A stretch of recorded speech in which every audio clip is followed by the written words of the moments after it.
hello, and thanks for watching another episode of ARFCOM News, your twice-weekly dose of the finest 2A propaganda. This stretched-faced lizard person with a Karen wig who looks like it's learning to smile is the governor of Massachusetts, Maura Healey.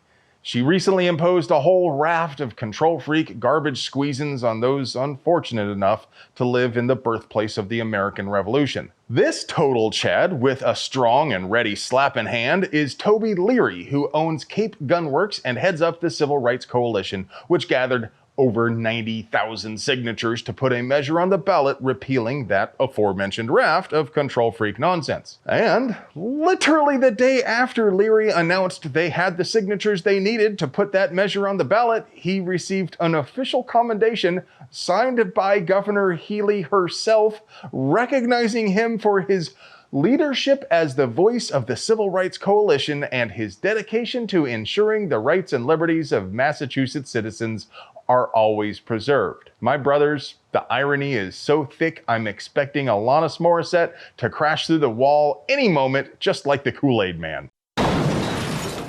Wow, from the other side, that's kind of annoying. But hey, it would be impossible for us to produce quality 2A propaganda without sponsors, so let's pay some bills. Today's video is sponsored by Franklin Armory. Anything worth shooting is worth shooting twice.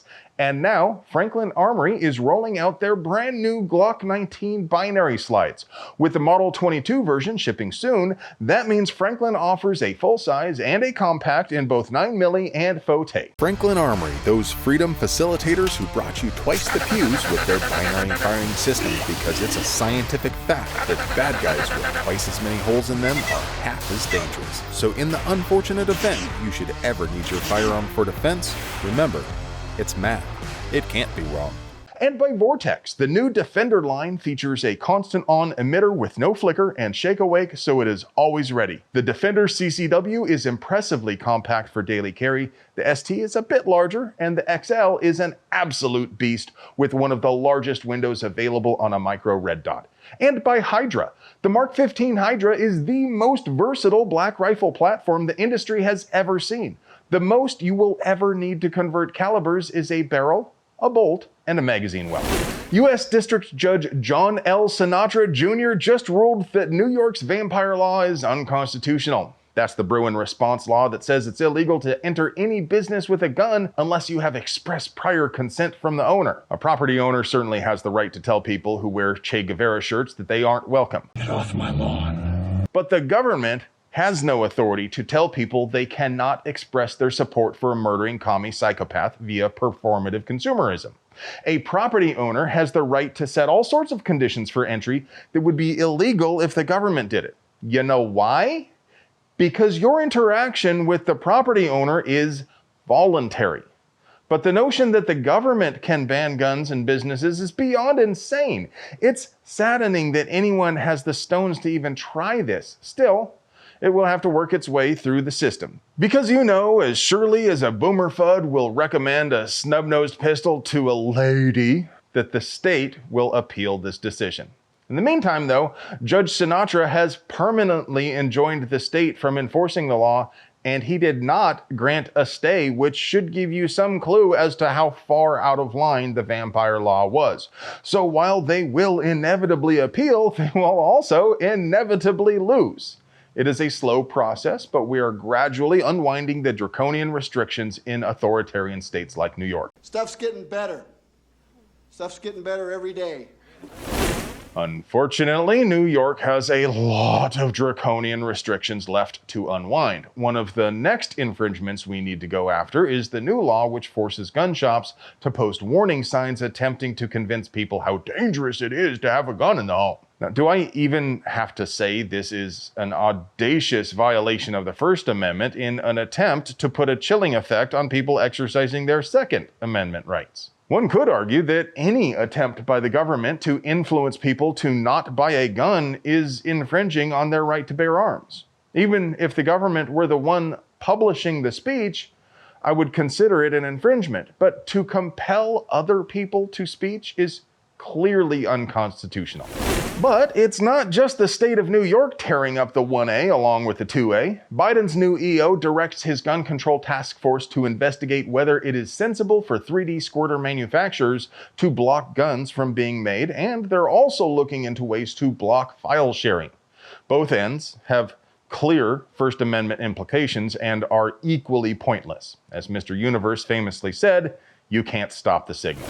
Dr. John Lott is famous for his book, More Guns, Less Crime. He recently caught the FBI sneakily adjusting their violent crime statistics. Instead of a 2.1% decrease, they quietly changed the 2022 numbers to a 4.5% increase in violent crime. That's a pretty significant change, and it's not very flattering for the Harris campaign, considering they've been claiming the Biden regime has been lowering violent crime. That's what I meant. But as is so often the case with government employees, the answer for the change is likely more about incompetence than it is about malice. Maybe a little of both. So to arrive at these numbers, the FBI doesn't just count up all the criming that's going on out there. They accumulate data from departments that give comprehensive reporting, as well as from departments that only report, and I swear I'm not making this up, partial year data. Yeah, apparently that's a thing. And some departments don't report anything at all, so the FBI attempts to extrapolate for them. And some of the departments that do actually submit somewhat comprehensive reports sometimes get it really wrong. Cam Edwards of Bearing Arms reports that Oakland, Californistan recently counted a 140% increase in violent crime, only to do a whoopsie and say it was actually just a 21% increase. So the FBI was probably working with bad and missing data, and they were attempting to divine something useful from bad data. And who knows what kind of goofy stuff they do to extrapolate for missing and incomplete data. Because they literally won't tell anyone. Jeffrey Anderson, former director of the Bureau of Justice Statistics, said the FBI's processes have long been a black box even to the Bureau of Justice Statistics, the Department of Justice's actual statistical agency. When the FBI discovered its mistake, it could have issued a press release noting the change, but it didn't, because that might undermine Kamala's claim that she and Sleepy Joe cut crime. Maybe? It's like incompetence and malice are a snake eating itself. Gundustry News. Hey pal, you ever wanted to be a sexual tyrannosaur? What? You're a weird question. Your mom is weird. Let's face it, if anything is weird, it's actually the master key. If you're not out there kicking in doors, it doesn't make a lot of sense.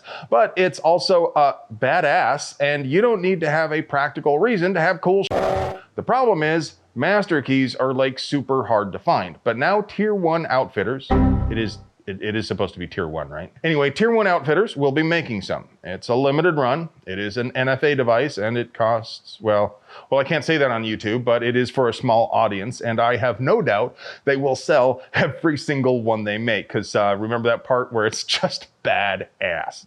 Tell me you don't want one.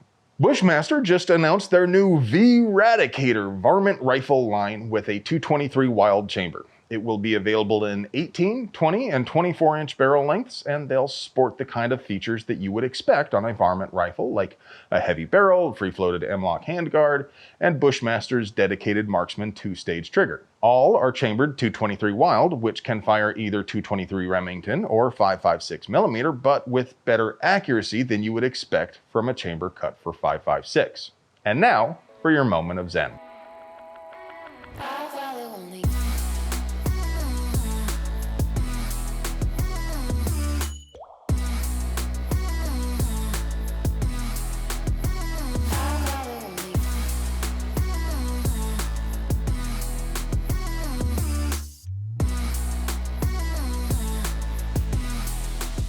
Hey friends, do you like pews and pew-related things? Would you like to help us keep delivering you pure American pew propaganda at the low price of free 99?